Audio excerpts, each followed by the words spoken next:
Murray Yes. here today, and this is our first little chat we're going to call a day in the life of what makes you tick, and we'll dive into the real Murray and talk about what's changed for you since becoming a member and part of the Functional Movement Training Centre community. Yep. Okay. So tell us a little bit about yourself, Murray. What makes you tick? Maybe we'll start with how old you are. And I turned 72 in October. 72. Yeah. Magnificent. My wife passed away from cancer about 7 years ago. Okay. So unfortunately have 4 children in my family, and we're all very close. They're all sort of grown up, but they... Oh, here we go. We've got a cup of tea. Thanks, Thank Steph. you, Stephanie. Stephanie Cheers. is providing us with a lovely cup of tea for the chat. So my youngest daughter, she's a very fit person who goes to the gym 4 or 5 times a week and keeps very fit. My next is my son, I should say my daughter. She's a veterinarian. Yeah. My son, the next one, is an electrical engineer. He flies in, flies out to Chinchilla, to the gas fields. Yeah. Yeah. Works for Shell. Yep. Now. And when he comes back for 2 weeks furlough, he lives with me. Yeah. We live in Wollongabba. Okay. Which is very handy. So you normally live on your own, Murray? And when everyone's away. Yep. My youngest daughter, she lives in a flat in Wollongabba. Yeah. As I say, my son has 2 weeks out in the field, and then he comes and lives with me for 2 weeks. Yeah. My eldest daughter's married with 2 kiddies, my grandchildren. So all your family is still in Brisbane, apart from when they go to work? Here in Brisbane. Yeah. My eldest boy is a teacher, but he lives in a town with the distinction of being the furthest town from the sea in Australia. Furthest town from the sea, which is Eromanga. Yeah. It's about a 12-hour drive. Northern Territory or something, isn't it? No, it's way out on the border with Western Australia, Queensland. Wowee. So, yeah. What does fitness mean to you, Murray? Like when you use the word fitness, what is... Well, I suppose when you've had someone in your family, and my wife was very fit, she used to walk a lot, but when you've had somebody die from cancer in your family, it makes you appreciate what life's all about. Yeah. And you want to make the most of what you've got. Yeah. So I sort of tend to push myself to that would have been a fairly fit. Tough time for you going through that, of course. Yeah, but we're strong, close. And do you think that going through that made you sort of reflect on your own health and yeah, so I've always been reasonably active. Yeah. Do you think you're fitter now than... Oh, absolutely. Than 10 years ago? Yeah. So you're now 72, and when you were 62, you weren't as fit as you are now? I don't think so. Yeah. And 5 stars for fitness, for physical. Okay. And so we went to So Borneo. they can be really action and they can be culture driven. We went to Borneo, that's a 4-star. We climbed Mount Kinabalu. Wow. So you're doing 4-star action and 4-star culture? Or yes. You're picking the 4-star, 5-star? Sleeping in long houses in the jungle. And that's really cool. Climbing mountains and stuff. Oh, well, there's a plug for what? Intrepid travel. Intrepid travel. I can see you're a bit sweaty there, and you've got the towel and cooling down. You've just done a NeuroFit training session. Would you have been able to do that training session like that 10 years ago? No, I don't. Not a chance? Some of the sessions that George gets us to do, I can complete no problem. And you go away feeling good about yourself and you've got through all that. Yeah. Others, like today, I mean, I struggle. And that part of that is because of one's aerobic ability. Yeah. I suppose as the sessions get longer, though, the intensity of the session gets less. Okay, whereas if you do short, sharp 10, 15, 20-minute sessions, you can keep intensity at a high level for a long period of time. Whereas but, I mean, George was, when she introduced today's routine, she mentioned doing thrusters with 60 kilograms. Yeah, that's what the normal. Yeah, that's if I did that workout, I'd do 60 kilograms. 100. Yeah, 100 times. Yeah. No, I see. I just couldn't do it. No. There's probably not many people in the world And that's a that bit can do frustrating. it, right? Yeah. And one would like to improve that, but I'm not sure that I can. No. There's not many people that would even attempt to do that. Well, 20, 30 years ago, yes. But Yeah. And it opens the topic of fitness being about being multi-dimensional, doesn't it? It's not just about being able to run a long way or swim a long way. It's about having skills in lots of different areas. Being able to do these things after you've had a back injury. And I've got you to thank for teaching us how to move correctly. And I do that all the time now, just by force of habit, which I didn't used to do. And it makes you appreciate. Tell us, Murray, how did you come to find functional movement training? How did that all happen? I was getting my house ready for Christmas Day, and I was carrying a bucket of water through the kitchen, and I ducked behind a kitchen bench, and wham, one of the jarred your back.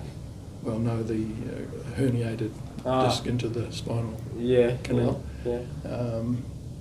Which was, I managed to get through Christmas Day, but the next day it was really, really hard. So my doctor recommended coming to see you. Okay. Well, I'm a firm believer in looking after yourself from the point of view that you don't want to be a burden on society. And the fitter you can keep yourself, the less you're going to cost your government your medical bills. And a lot of old people don't do that. And one way, if you can try and increase longevity and stay fit and healthy, you can do more in the world and for yourself and for everybody else, and not be a burden on society. So, Murray, what do you think if you were giving advice to the 20-year-old Murray? What advice would you say to that 20-year-old Murray to stay healthy? Stay healthier. Like, you're pretty healthy now, right? But what would you say to? What would you say to? There's other little things that everything sort of starts. What would your advice be to 20-year-old Murray? I think the younger you start to look after yourself, the more benefit you're going to get out of life. Like compound interest in the bank. Yeah, absolutely. So starting early. Yes. Starting early. And I think your family is a good example because I believe you've got your children doing 12-year-old things in the gym that it's just weren't available. It's lifestyle. It's the lifestyle choices. So what do you think are the most important things to stay healthy until your last breath at 100 years old? Good diet. Diet, okay, fantastic, right. Pleasurable things like drinks in moderation. Okay. Well, do you sleep, Murray? What do you think? Do you sleep? Do you get a lot of sleep every night? Are you a good sleeper? Yes, I think so. Yeah. How many hours of sleep do you get a night? 6. 6 hours sleep? Yeah. Do you wake up feeling fresh and vibrant, or do you wake up feeling, I want another, I'm going to push snooze? I sort of, you go through phases in your life, and of course there are times when you have to get up and go to work. And there was, not so many years ago, I was sort of getting up and you would be at your desk at 7 o'clock in the morning and you wouldn't leave until 7 o'clock at night. So they were really, by the time you got home and to work, it was a 15-hour day. Did you prioritise sleep? Like, did you try to make sure if you were working long hours, would you try to go to bed earlier so that you got your sleep in? Not really. Yeah. No. You just went to sleep. One thing when I the work learned when I done? was studying postgraduate studies with a family, I found that if I got up at 2 o'clock in the morning, I could... What time would you go to bed if you got up at 2 a.m? Say 10 or 11.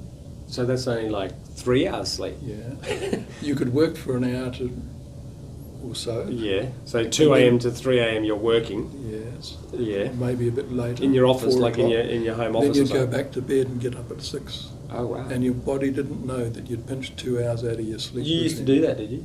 You'd sneak an Well, hour or that was the only way so I of could work fit in the the middle of the study night. in. Wow. So what was your career mostly? My career as a civil structural engineer. Engineer, right.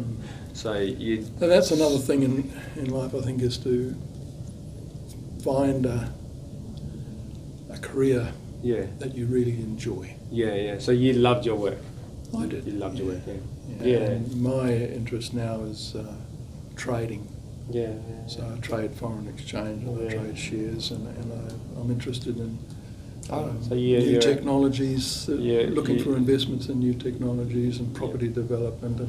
So that's a bit of a hobby now, doing Well, sort it's of... more than a hobby. You're trying to replace your engineering income with another. Yeah. So stream. you're effectively now a gambler. But you're working.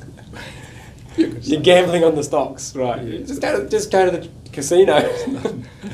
No, a bit more educated, gambling. More, Yeah. effort to put So into you spend a bit of time researching your stocks and investing in that way. It takes a bit of time, keeps your mind busy. Yeah, so I mean, there's all sorts of interesting things going on. I mean, it's a good time to be involved in that. Well, that might be one of the other little secrets to maintaining longevity and health, is keeping we didn't touch on that, keeping your mind busy. Yes, doing the crossword and and Sudoku and that sort of every time you research some investment, you're using your mind, aren't you? Mm. Yeah. Okay. Tell me a bit about your diet. Like what do you think is a good diet? It's hugely contentious out there at the moment, isn't it? Like there's so much competing interest as to... It's something that Are you paleo or... Hmm? Are you paleo? No, I quite enjoy... Are you vegan? No. Are you... I'm not into those sort of fads. Those little fads, Those 3 or buzzwords. 4 veg and meat. Yeah, meat and 3 veg, meat and 4 veg. Yeah, well, I mean, my generation, I suppose, started out, we had a flat. There was 5 of us guys and there was 2 girls. Yeah. We rarely sat down. This is in a flat. We cooked every night of the week. Yep. Well, except perhaps the weekend when there was something else to do. But working week, we cooked 5 veg plus a meat. Right. Of some description. What's your favourite meat? Don't really have a favourite. Lamb. We like. You love lamb. Yeah, we Chicken. try and mix it up. Yeah. With a nice steak or chicken or a lamb roast. Yep. So you have like pork. Yeah. So there's What do you hang-ups think? What do you about. think of people who don't eat meat? What do you think of vegetarians That's and their choice. It's healthy, vegans? I believe. Yep. Do you think it's healthy to not eat meat? Yes, I don't see why you need to have meat in your diet. It's just that if you've grown up and never had any cause not to eat meat, then why stop because somebody tells you it's healthy to give it up? Yeah. One of the things we used to do as young There are was hunting, so you were deer stalking, and so we brought home meat to the table. Yeah. Well, there are some medically recognised diseases of people who are strict non-meat eaters. Is that? Yeah, and so physiologically, it seems that meat is a really important part of someone's diet. I would have thought so. Our forefathers would have been mostly meat eaters. Until they developed agriculture. Yeah, and that's sort of it's a drop in the ocean in terms of human evolution of modern industrialised farming. But what's your favourite vegetable? Do you have a staple? I would have probably said potatoes, but we cut out potatoes quite. We mostly have carrot and pumpkin. Why did you cut out potatoes? What made you cut out potatoes? For the carbohydrates, I suppose. Carbohydrate. Yeah. It just seemed to stack on weight. Yep. How did you come to understand that carbohydrate was making you stack weight on? Because a lot of people think fat makes you stack weight on. What made you think carbohydrate? You're correct. You are correct. What made you cotton onto that idea that carbohydrates? Because a lot of people without mixed sort up of doing the math. Yeah, and I can't believe you're an some engineer. people, you're not a biologist or a physiologist. But I have read articles. Yeah. But a lot of those articles say fat avoid fat. A lot of the low fat movement is there's out there. There's different types of fat, though, isn't there? Sure. Yeah. There's good fats and bad fats. Yep. I don't fully understand them. Yeah. I have read about them. Yep. And I know they exist. And you can eat stuff that's actually good for you. Yep. Fat-wise. Yep. There's stuff that isn't quite so Well, there are some fats that are carcinogenic, and we call them trans fats. But there's other groups of fats. If you talk about polyunsaturated fats, monounsaturated fats, and saturated fats, and essential fatty acids that we must consume because our body can't produce those. But essentially, fats are a very efficient source of fuel for our body because they have the most energy per gram. Carbohydrates are a rapid source of fuel for our body, but they are not as efficient for our metabolism. So when we consume too many carbohydrates, it does result in what we call insulin resistance. Yes, right. And that results in disease, which can manifest in essential weight gain and lots of other. You've got your finger right on a pulse about it, but the primary driving factor that makes you become unhealthy through your diet is a disruption of the normal hormonal regulation, and the carbohydrates have the biggest effect on disrupting insulin hormone, whereas eating fats have a minimal effect on disrupting your insulin hormone. Yeah. And so that's what makes people diseased. Yes, it's interesting that you came to that, because a lot of people, I quite often spend a lot of time talking to patients who don't quite understand where they've gone wrong. Yeah. And therefore you really have to make every effort to be able to enjoy life as long as you can before something terrible might happen. You never know, it might be a car accident falling over. Yeah, it's true. Good advice there, Murray. So travel, eat well. Yeah. Where show an interest in everything. You travel the world a lot. Where's your favourite destination in the world? Oh, I don't really have for pleasure. I want to add on more places. Where was your last holiday? I spent my first 5 years. My parents met and were married in Ceylon, Sri Lanka. Oh, okay, yeah. So They you lived there. You grew up in there Sri Lanka for my first 5 years in Sri Lanka. Okay. And I've always. Have you travelled back? We went since. Went back there with my my youngest daughter. I mean, she's 33. And my youngest son, who's 36. And we went back there this year. It was fantastic. It was called the Real Food Adventure of in Sri Lanka. Good food. Enjoyed the dining. Yeah, so you travelled around quite a large area of Sri Lanka, and every day you would go to somebody's house, either for lunch or for dinner, and you would help the host family prepare the meal with all the curries and spices and things that they used. Did they all like your cooking? Did anyone sort of go, hang on, Murray, what have you cooked up here? This is not very Yeah, tasty? Well, there was always their recipes, and they told you. But how you they had to would prepare it. You had to help You them had to prepare. help prepare them. Wow. And everyone had to sort of. So make you're dal. pretty culinary. You're pretty good in the kitchen. Quite enjoy experiencing experiencing other cultures' food. Yeah. What's your best dish? What do you cook? What do you cook up a storm with? Probably a curry. You make a good curry. But again, that comes from our time in Sri Lanka. Murray's doing dinner next week, guys. Murray's bringing in some curry for us all. I'll hold you to that. Nice. But I also like seafood.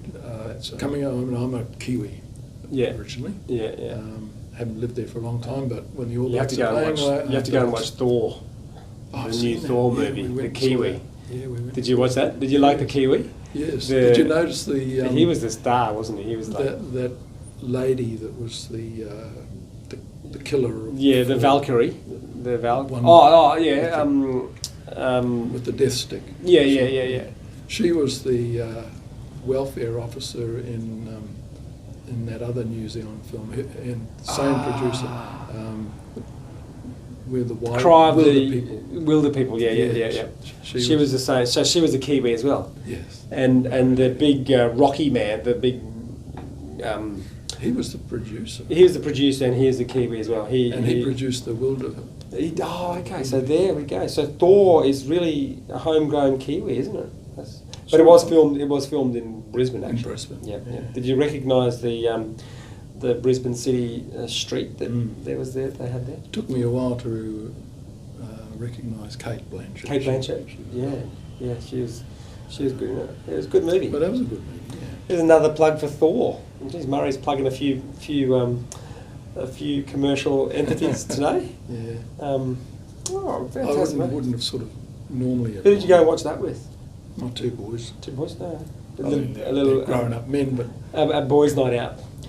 Yeah. A boys' night. Are you going to watch the Conor McGregor movie, the UFC? He's like, it's pretty violent. What's that one? It's Conor McGregor is the guy who recently had that boxing match. Oh, Who did he go up against? I don't follow boxing, but he got done. But he's not really a boxer. He's a cage fighter, ultimate UFC fighter. Yeah. So more like brawling and grappling and that type of sport. There's really no rules fighting. So I'll tell you one film that I'll give a plug for. Yeah. And my daughter and I, after we went to Sri Lanka, William had to come back to work, but Holly and I decided we'd have a week in India. So we went to Delhi and we did the Golden Triangle. And from Delhi we went to Jaipur, the Pink City. And one of the activities, again, the guide took us to there was an Indian movie. Bollywood. It wasn't a Bollywood. It was an Indian Hindu adventure. Historical type adventure. With lots of sword fighting. A lot of dancing. Hero stuff. A lot of dancing, music, colourful. No, this is real hero stuff. Right. And it's called Bahubali.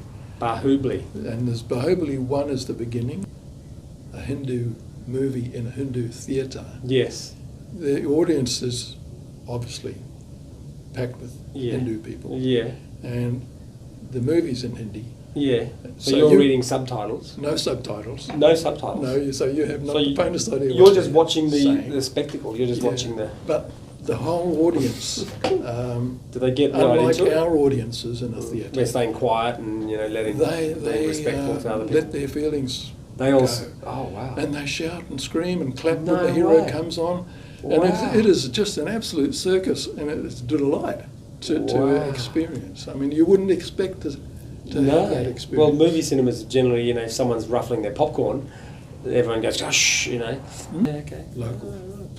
There you go, Boobly. Do you think that'll come to Netflix or something? You can download it. Do you like the fact that when you're training with us, we're making sure you're moving well? Like that efficiency? Yeah, but I just get frustrated when I can't maintain it for lots of routine, What are you working on now in terms of your movement? Well, what's what your I'm favourite movement? struggling to The get press? these arms to press. Getting that shoulder mobility. And burpees and stuff are... Burpees, yeah. Well... 72-year-old doing burpees now. Well, I can do... Gosh! Two. How do you get to do that? I just don't know. Murray, you're probably doing more than 99.9% of other 72-year-olds. Really? Yeah. No, I'm not sure. All right, Murray, fantastic. Better let you go. I don't think we could just sit here and chat all day. Probably. Yeah. All right. Well, you have a great day, Murray. Thanks.